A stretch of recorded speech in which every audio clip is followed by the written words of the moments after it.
고린도후서 5장 15절부터 19절까지만 읽겠습니다. 그리스도께서 모든 사람을 대신하여 죽으심은 산자들로 하여금 다시는 자기 자신을 위하여 살지 않고 오직 저희를 위하여 죽으셨다가 다시 사신 자를 위하여 살게 하려 하심이니라. 그러므로 이제부터는 우리가 아무도 육신대로 알지 아니하나니 이는 비록 우리도 그리스도를 육신대로 알았으나 이제는 그같이 알지 아니하노라. 그런즉 누구든지 그리스도 안에 있으면 새로운 피조물이라. 이전 것은 지나갔으니 보라 모든 것이 새롭게 되었느니라.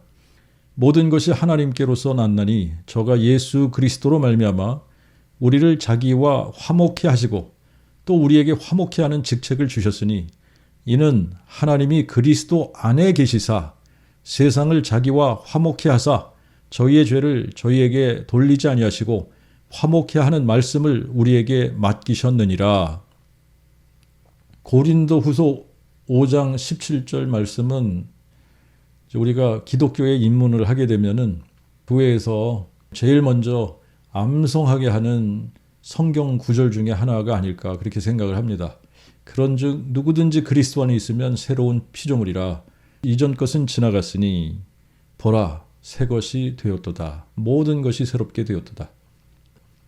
거의 대부분의 사람들은 제가 그랬던 것처럼 그 복음이 뭔지 모르는 상태에서 외우라고 그러면 외우고 그냥 가르쳐주는 대로 그대로 받는 거죠. 가르쳐주는 대로 배우게 하고 질문에 어떤 질문이든 질문에 이게 답이야 그러고 가르쳐주면 그거를 답이라고 믿는 거고 그리고 또 암송하게 하면 또 암송하는 거고 그런 식으로 다들 기독교 입문을 하게 되는 것 같아요. 자, 그런데 우리가 이제 새로운 피조물이 되었다라는 것이 무슨 말인가 알아야지 되겠죠. 새로운 피조물이 되었다라는 것은 구원받았다는 이야기입니다. 구원받았다, 구원받은 사람이 되었다 이 얘기예요. 그런데 자기들이 구원받았는지 안 받았는지 헷갈려하는 사람들도 있고 구원받지 못했음에도 불구하고 자기들이 구원받았다고 착각하는 사람들 이런 사람들도 상당히 많습니다. 저는 거의 대부분의 사람들이 구원받지 못했음에도 불구하고 자기들이 구원받았다고 착각하는 사람들이 거의 대부분이라고 생각을 합니다. 오늘 우리가 읽은 본문에는 바울이 새로운 피조물이 되었으면 분명한 증거가 있어야지 돼. 이런 말씀을 하시는 것 같아요. 새로운 피조물이 됐으면 새로운 피조물이 됐다는 분명한 증거가 있어야지 된다. 그래서 누구나 자기 자신이 새로운 피조물이 되었는지 안 되었는지를 확인할 수 있게 하신 거예요. 자, 우리는 예수를 믿는 것도 확실한 증거를 가지고 예수를 믿어야지 되는 겁니다. 그러니까 우리가 새로운 피조물이 되었다라고 하는 것도 확실한 증거가 있어야 되는 거예요. 정말 내가 새로운 피조물이 됐냐? 새로운 피조물이 되었다면 내가 새로운 피조물이 되었다는 증거가 뭐냐?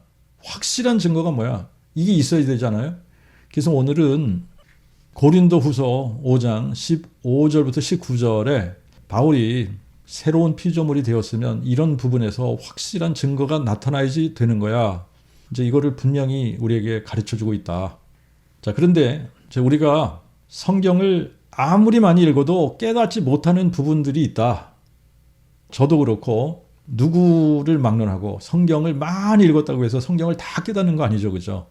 우리가 성경을 아무리 많이 읽어도 깨닫지 못하는 부분들이 많이 있는데 그 중에 하나가 뭐냐면요.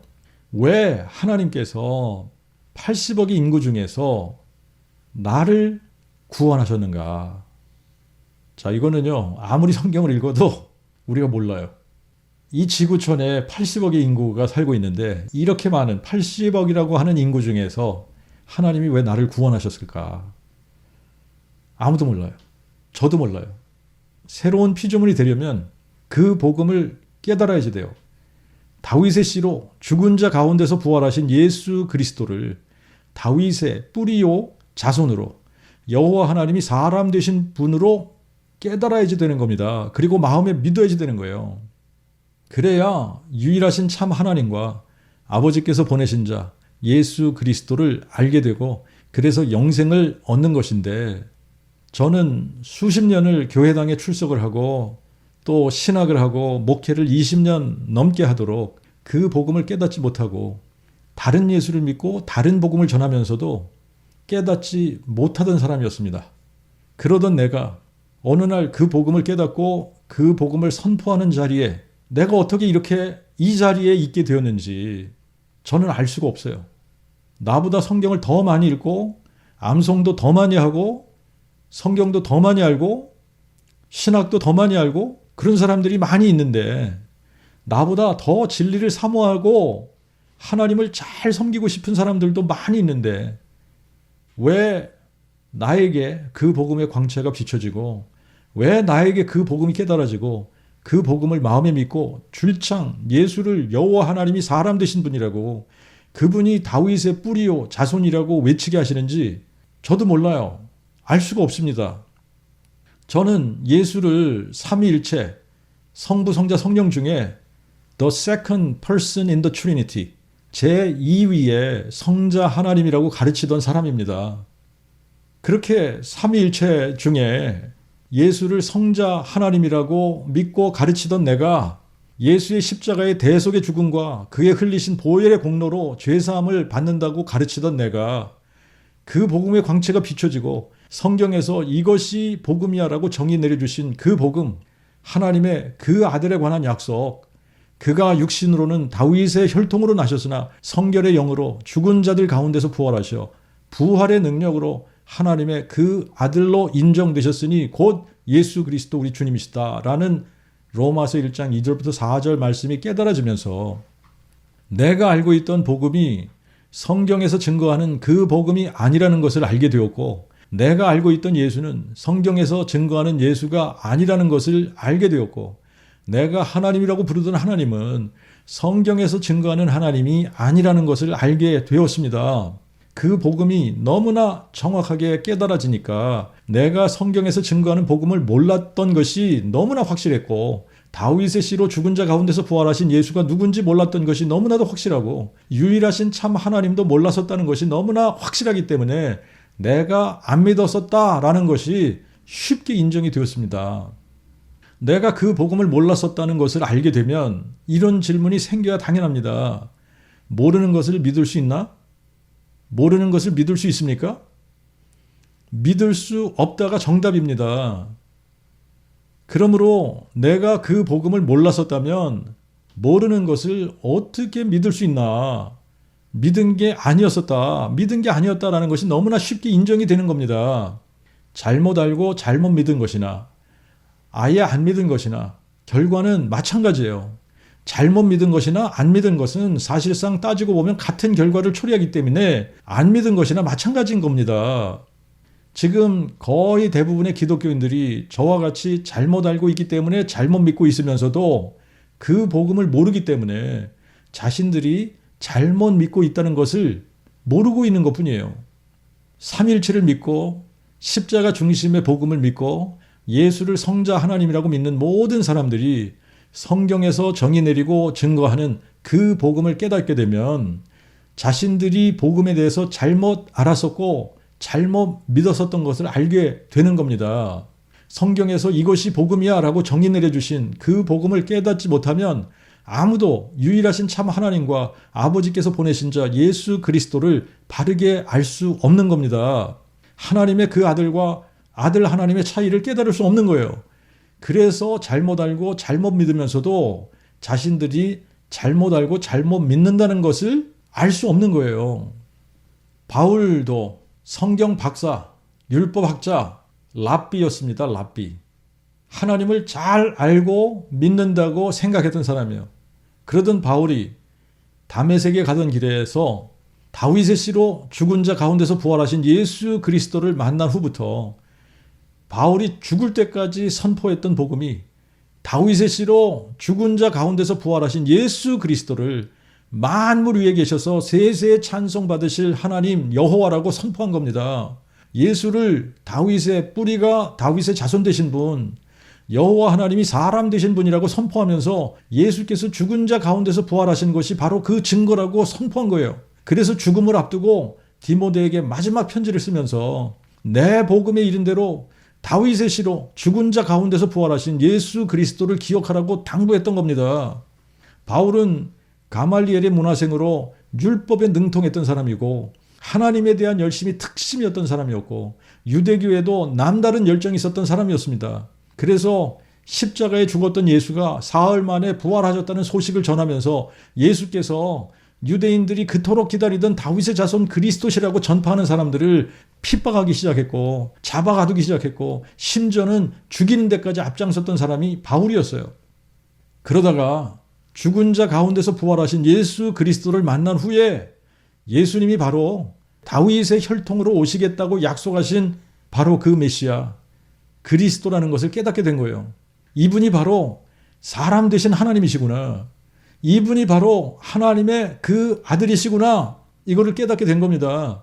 그래서 즉시 예수는 그리스도시라고, 예수가 하나님의 그 아들이시라고 예수를 증거하고 예수의 부활을 선포하기 시작한 겁니다. 다윗의 씨로 죽은 자 가운데서 부활하신 예수 그리스도를 만나기 전에는 바울의 삶의 목적이 뭐였었냐?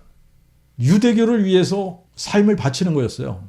유대교를 위해서 살았고 자신의 명예를 위해서 살았고 율법을 지키고 가르치는 일을 위해서 살았던 바울이 다윗의 씨로 죽은 자 가운데서 부활하신 예수 그리스도를 만난 후에는 그리스도 안에서 새로운 피조물이 된 겁니다. 새로운 피조물이 되고 나니까 제일 먼저 바뀐 것이 뭐냐? 인생의 목적이 바뀐 거예요.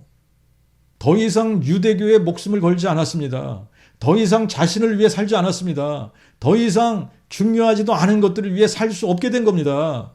그리스도께서 모든 사람을 대신하여 죽으셨다가 다시 사신 이유가 사한 자들로 하여금 더 이상 자기 자신을 위하여 살지 않고 오직 저희를 위해서 죽으셨다가 다시 사신 예수 그리스도를 위해 살게 하려 하심이라는 것을 알아버린 거예요. 그리스도께서 모든 사람을 대신하여 죽으셨다가 다시 사신 이유, 사한 자들로 하여금 더 이상 자기 자신을 위해 살지 않게 하기 위해서, 그리고 우리를 위해 죽으셨다 다시 사신 예수 그리스도를 위해 살게 하려고 그분이 우리를 위해 죽으셨다가 다시 사셨다. 이거를 알아버린 거예요. 그리고 이제는 그리스도의 대사로 세상을 사는 사람들이 되었다라는 것을 알아버린 겁니다. 다윗의 씨로 죽은 자 가운데서 부활하신 예수 그리스도가 자신이 하나님이라고 생각하고 불렀던 바로 여호와 하나님이 사람 되신 분이라는 것을 알아버리는 순간에 바울은 자신이 중요하게 생각했던 모든 것을 배설물로 여길 수밖에 없게 된 겁니다. 왜냐하면 가장 크고 놀랍고 신비로운 사건이 바로 하나님이 육신으로 나타난 바 되신 것이기 때문에, 예수님이 바로 여호와 하나님이 사람으로 나타나신 분이라는 것을 아는 순간에 예수 그리스도를 아는 지식이 세상에서 가장 고귀한 지식이라는 것을 알게 된 겁니다. 그래서 골로새서 2장 3절에는 그리스도 안에는 지혜와 지식의 모든 보화가 감춰 있느니라 그랬고, 에베소서 3장에는 자신이 깨달은 그리스도의 비밀은 너비와 길이와 깊이와 높이를 측량할 수 없이 풍요하고 그리스도의 사랑은 지식을 초월한 사랑이라고 감탄하게 된 겁니다. 이것이 그 복음을 깨닫고 다윗의 씨로 죽은 자 가운데서 부활하신 예수 그리스도를 만난 사람들의 삶 가운데 공통적으로 일어나는 일들입니다.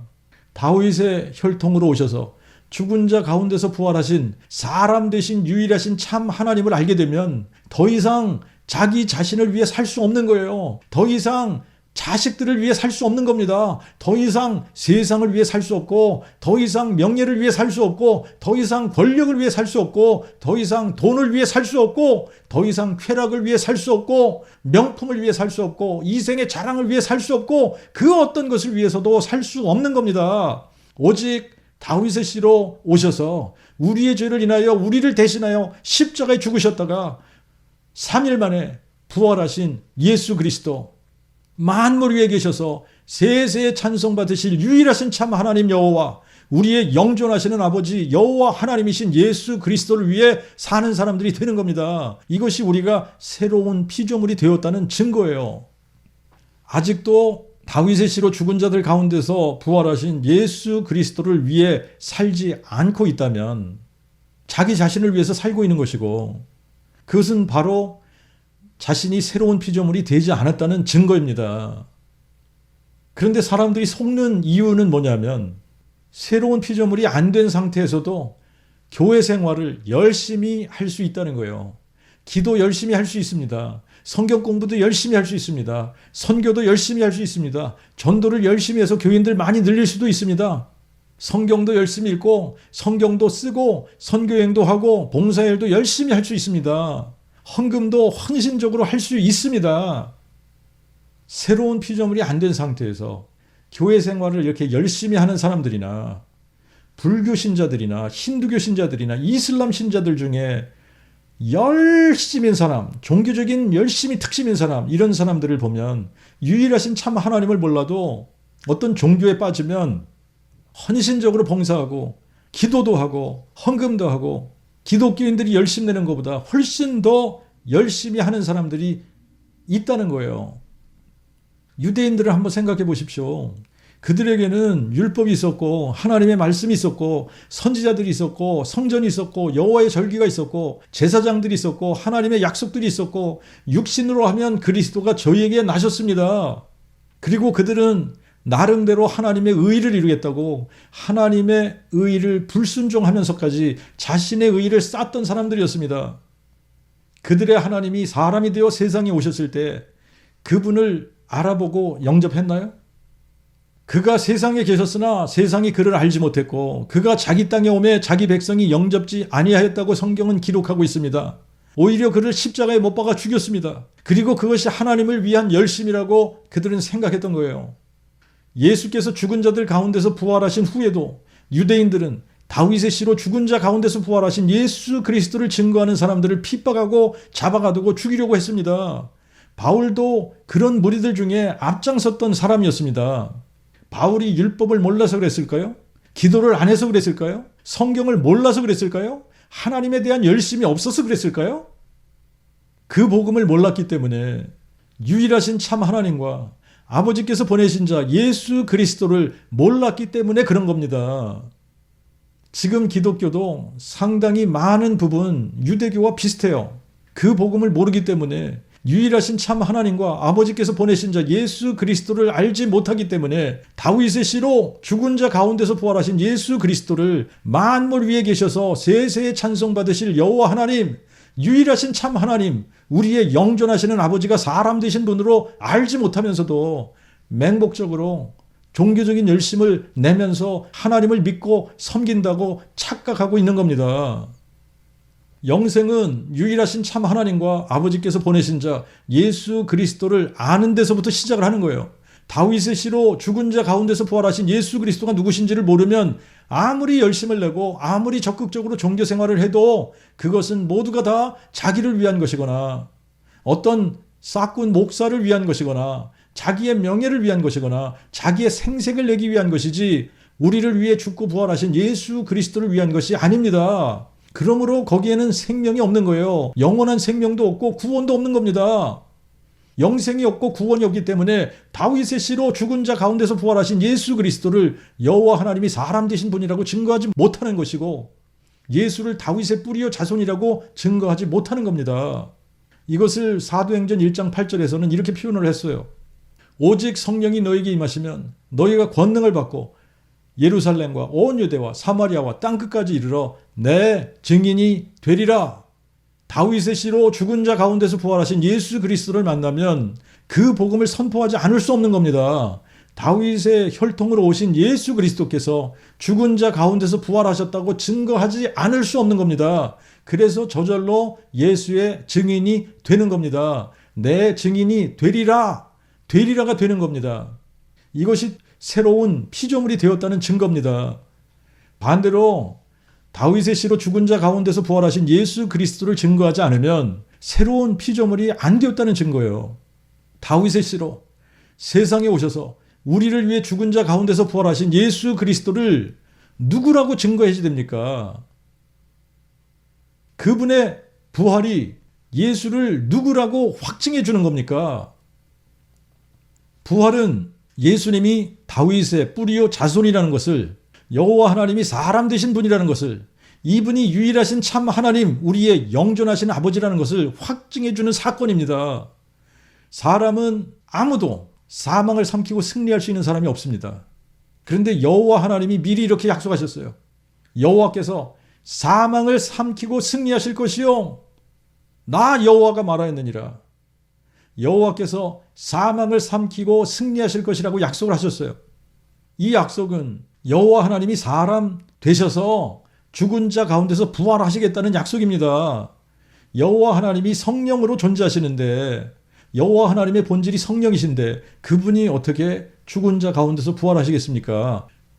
여호와 하나님이 죽은 자 가운데서 부활하시기 위해서는 그분이 사람이 되셔야 되는 거예요. 그러니까 사람 되시겠다는 약속인 겁니다. 사람이 되시는데, 사람이 되실 때는 다윗의 혈통의 한 처녀의 몸을 통해 사람이 되어 이 세상에 오셔서 죽은 자 가운데서 부활하심으로 사망을 삼키고 승리하실 것이라고 약속하신 거예요.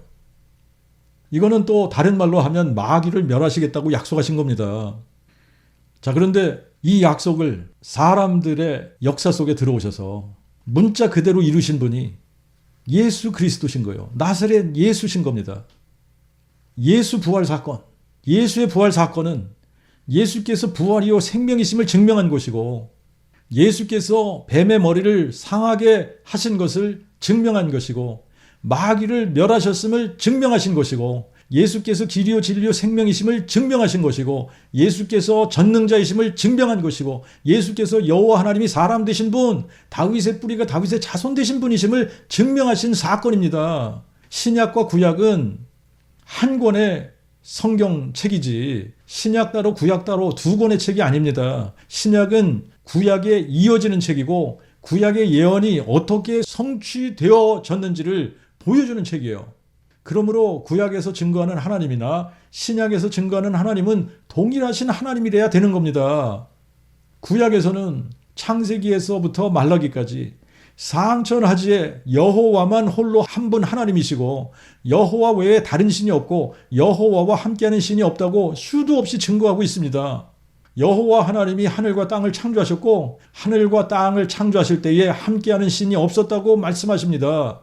여호와 하나님이 자기의 모양과 형상대로 사람을 창조하셨고, 여호와 하나님이 아담에게 선과 악을 알게 하는 나무의 실과를 먹지 말라고 명하셨고, 여호와 하나님이 아담과 하와에게 그것을 먹는 날에 정령 죽으리라고 말씀하셨고, 아담과 하와가 그 나무의 실과를 먹었을 때에 여호와 하나님이 여자의 후손이 뱀의 머리를 상하게 하실 것이라고 선포하셨고 약속하셨고, 여호와 하나님이 아브라함을 통해 여호와 이레, 여호와께서 이 산에 보이실 것을 약속하셨고, 여호와 하나님이 친히 징조로 처녀가 잉태하여 아들을 낳으리라고 약속하셨고, 그 아들이 바로 임마누엘이라고 약속하신 겁니다. 그리고 또 처녀가 잉태하여 낳은 한 아기, 한 아들을 기묘자 모사, 전능하신 하나님, 영존하신 아버지시며 평강의 왕이라 부를 것이라고 약속하셨고, 때가 찼을 때에 여호와 하나님의 그 약속을 따라 다윗의 혈통의 한 처녀가 성령으로 잉태해서 아들을 낳고 천사의 현몽을 따라 그의 이름을 예수라 부르게 된 겁니다. 그러므로 동정녀 마리아가 낳은 아기 예수는 마리아의 혈통을 따라 다윗의 자손이 되신 것이고, 성령으로 잉태해서 태어났기 때문에 여호와 하나님이 아버지가 되신 겁니다. 동정녀 탄생하신 예수는 겉으로 보면 100% 우리와 똑같은 사람이시지만, 예수의 몸 안에 거하시는 영은 성령이시기 때문에 영으로서는 기묘자 모사, 전능하신 하나님, 영존하시는 아버지이시지만 육체로서는 하나님의 그 아들이 되시고 다윗의 자손이 되신 겁니다. 그래서 예수님은 계시록 20장 16절에 나 예수는 내 천사를 보내어 교회들을 위하여 이것들을 너희에게 증거하게 하였노라. 나는 다윗의 뿌리요 자손이니 곧 광명한 새벽별이니라 말씀하신 거예요. 예수는 다윗의 뿌리요 자손이십니다. 다윗의 뿌리는 영존하시는 아버지, 만유의 아버지 여호와 하나님이시고, 다윗의 자손은 동정녀 탄생하신 사람이신 예수 그리스도이십니다. 성령으로서는 여호와 하나님이시고 사람으로서는 하나님의 그 아들 예수시라는 말씀입니다. 그래서 구약에서는 여호와 하나님이 아브라함과 다윗의 혈통의 한 처녀의 몸을 통해 여자의 후손으로 오셔서 사망을 삼키고 승리하실 것이라고 약속하셨고, 신약에서는 여호와 하나님이 동정녀 마리아의 몸에 잉태되어 한 아기로 한 아들로 주신 바 되신 분이 나사렛 예수시라고 증거하고 있는 겁니다. 예수는 그리스도. 예수는 그리스도라는 말은 예수는 다윗의 뿌리가 다윗의 자손 되신 분이시라는 말씀이고, 예수가 하나님의 그 아들이라는 말씀은 예수님은 여호와 하나님이 사람 되신 분이라는 말씀입니다. 그러므로 예수는 육체 안에 계신 성령으로서는 여호와 하나님이시고 다윗의 뿌리신데 육체로서는 하나님의 그 아들이시고 여자의 후손이시고 다윗의 자손이시기 때문에 다윗의 뿌리요 자손이신 거예요. 여호와 하나님이 창세기 3장 15절에서부터 약속하신 것이 여자의 후손으로 오셔서 뱀의 머리를 상하게 하실 것이라는 약속을 하셨습니다. 그리고 이사 25장 8절에 여호와께서 사망을 삼키고 승리하실 것이라고 약속을 하셨어요. 뱀의 머리를 상하게 하시는 것이 사망을 삼키고 승리하는 것이고 이것은 곧 부활을 의미하는 겁니다. 그러므로 예수께서 죽은 자 가운데서 부활하심으로 부활의 능력으로 자신이 여호와 하나님이 사람 되신 하나님의 그 아들, 여자의 후손, 또 다윗의 뿌리이신 여호와 하나님이 다윗의 자손 되신 그리스도이심을 부활이라는 이 역사적인 사실로, 사건으로 확증해 주신 겁니다. 그래서 다윗의 씨로 죽은 자 가운데서 부활하신 예수 그리스도가 그 복음이신 거예요. 이것이 성경의 핵심이고 기독교의 핵심이에요. 그 복음을 이렇게 한 문장으로 간단하게 표현할 수 있을 정도로 그 복음은 쉽고 단순하지만 반면에 그 복음이 얼마나 심오하고 신비한지 그 너비와 크기와 높이와 깊이는 아무리 파고 또 파고 또 파도 무궁무진하게 넓고 크고 높고 깊은 것이 그 복음입니다. 너무나 쉽고 간단해서 난 놓고 기억자도 모르는 사람도 깨닫고 믿을 수 있을 정도로 쉽고 단순하지만 반면에 너무나 깊고 오묘하고 심오하고 신비해서 세상의 모든 박사들을 다 모아놓고 머리를 맞대고 그 복음을 깨닫게 하려고 해도 알 수 없는 것이 그 복음이에요. 그래서 바울은 그리스도 안에 지혜와 지식의 모든 보화가 감추어 있다고 기록을 했고 그리스도 예수 내 주님을 아는 지식이 가장 고상한 것이라고 증거하면서 크도다 경건의 비밀이요 그렇지 않다 하느니 없도다 하나님이 육신으로 나타난 바 되셨도다 하고 감탄한 겁니다.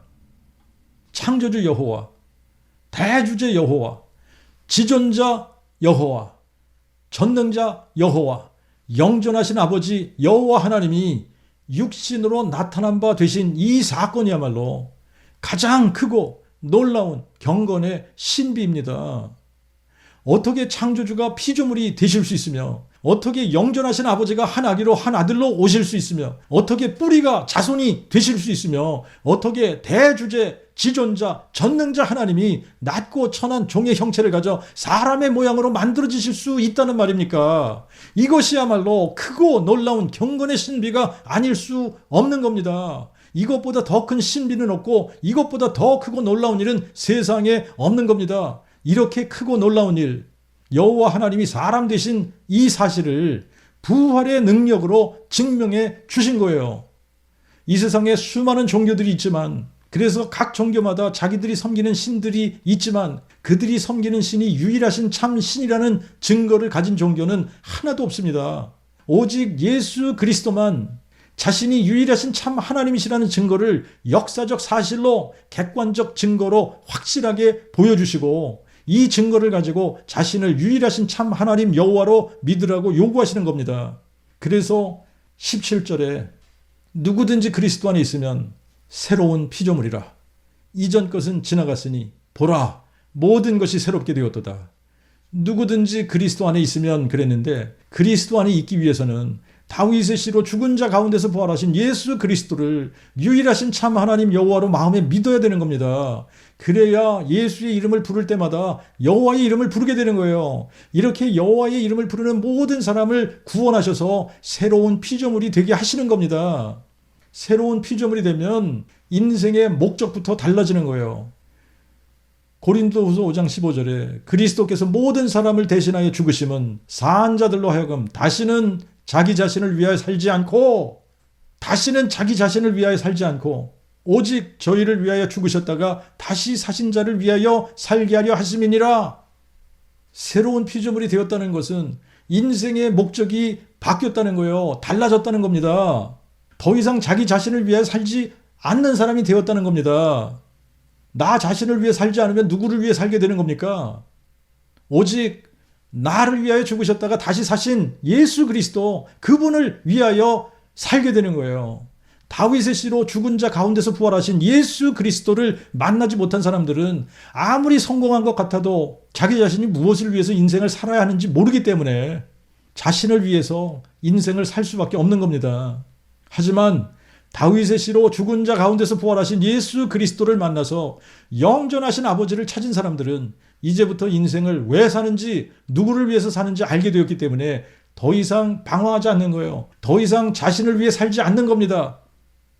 우리를 위해 다윗의 혈통으로 오셔서 죽은 자 가운데서 부활하신 우리의 영전하신 아버지 예수 그리스도를 위해서 살게 되는 겁니다. 그것이 바로 새로운 피조물이 된 증거예요. 이것을 18절부터 이렇게 기록하고 있습니다. 모든 것이 하나님께로 났나니 저가 예수 그리스도로 말미암아 우리를 자기와 화목해 하시고 또 우리에게 화목해 하는 직책을 주셨으니 이는 하나님이 그리스도 안에 계시사 세상을 자기와 화목해 하사 저희의 죄를 저희에게 돌리지 아니하시고 화목해 하는 말씀을 우리에게 맡기셨느니라. 우리가 19절까지만 읽었습니다만 20절에 보면 그러므로 우리는 그리스도를 대신하는 대사로서, 우리가 그리스도를 대신하는 대사, 이 세상에서 새로운 피조물이 되면 그리스도를 대신하는 대사로 사는 사람들이 되는 거예요. 새로운 피조물이 안 된 사람들은 하나님과 원수 관계에 있다는 것을 알아야지 됩니다.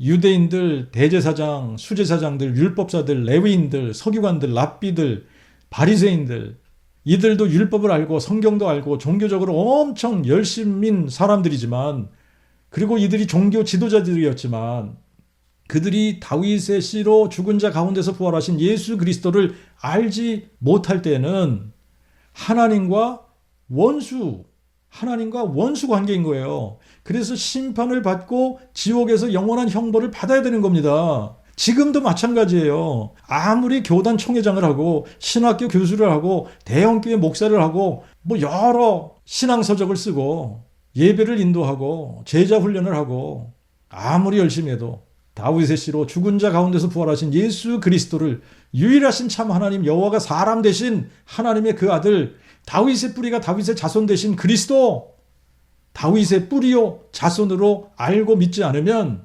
새로운 피조물이 될 수도 없고 하나님과 화목할 수도 없고, 그러면 결국 하나님의 진노를 받게 되는 겁니다. 새로운 피조물이 되었다는 것은 구원받았다는 이야기예요. 그리고 하나님과 화목해 되었다는 겁니다. 하나님이 우리를 어떻게 자기와 화목해 하셨다고 했습니까? 하나님이 그리스도 안에 계시사, 이 말씀을 잘 생각해 보세요. 하나님이 그리스도 안에 계시사, 디모데전서 2장 5절에 하나님이 한 분이시오 또 하나님과 사람 사이의 중보자도 한 분이시니 곧 사람이신 그리스도 예수시니라. 사람이신 그리스도 예수 안에 누가 계시다고요? 하나님이 그리스도 안에 계시사. 그래서 예수는 다윗의 뿌리요 자손이 되신 겁니다. 그리스도 안에 계신 분은 하나님, 곧 다윗의 뿌리시고 그리스도의 육체로서는 다윗의 자손이 되신 거예요. 그런데 누가 유일하신 참 하나님이십니까?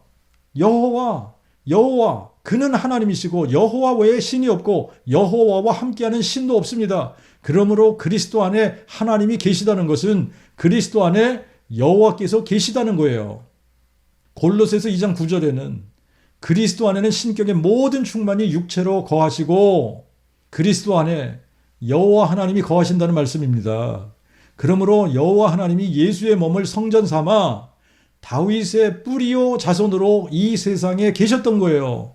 다윗의 혈통으로 동정녀 탄생하신 그리스도 예수 안에 여호와 하나님이 거하시면서 예수 그리스도의 몸을 우리를 위한 속죄의 제물로 삼으셔서 십자가 위에서 우리의 죄를 대속하시고 성경대로 3일 만에 죽은 자 가운데서 살리셔서 누구든지 예수를 여호와 하나님이 사람 되신 분으로 인정하고 여호와 하나님이 그를 죽은 자 가운데서 살리신 것을 마음에 믿으면 구원을 받고 하나님과 화목해 되는 겁니다. 이렇게 하나님과 화목해 된 사람들에게 하나님께서 무슨 직책을 맡기셨다고 합니까? 화목해 하는 직책을 주시고 화목해 하는 말씀을 우리에게 맡기셨다 그럽니다. 화목해 하는 말씀이 다른 말로 하면 그 복음이에요. 그 복음을 마음에 믿은 사람들에게는 화목케 하는 직책을 주셨는데, 화목케 하는 직책을 다른 말로 하면 그리스도를 대신하는 그리스도의 대사라고 20절에 말씀하고 있습니다. 그리스도를 마음에 믿은 사람들은 이 세상에서 그리스도의 대사가 된 사람들이에요. 그래서 그리스도가 누구신지를 세상에 선포하는 사람들이 된 겁니다. 다윗의 시로 죽은 자 가운데서 부활하신 예수 그리스도를 여호와 하나님이 사람 되신 분이라고 세상에 선포하는 사람들이 된 겁니다. 누구든지 우리가 선포하는 그 복음을 듣고 마음에 믿으면 그 사람 역시 새로운 피조물이 되고 하나님과 화목해 되어서 화목해 하는 직책을 받게 되고 화목해 하는 말씀, 그 복음을 선포하는 사람들이 되는 겁니다. 그래서 더 이상 자신을 위해서 살지 않고 우리를 위해 죽은 자 가운데서 부활하신 다윗의 뿌리요 자손이신 예수 그리스도를 위해 사는 사람들이 되는 겁니다. 이것이 우리가 새로운 피조물이 되었다는 증거입니다. 기도하겠습니다.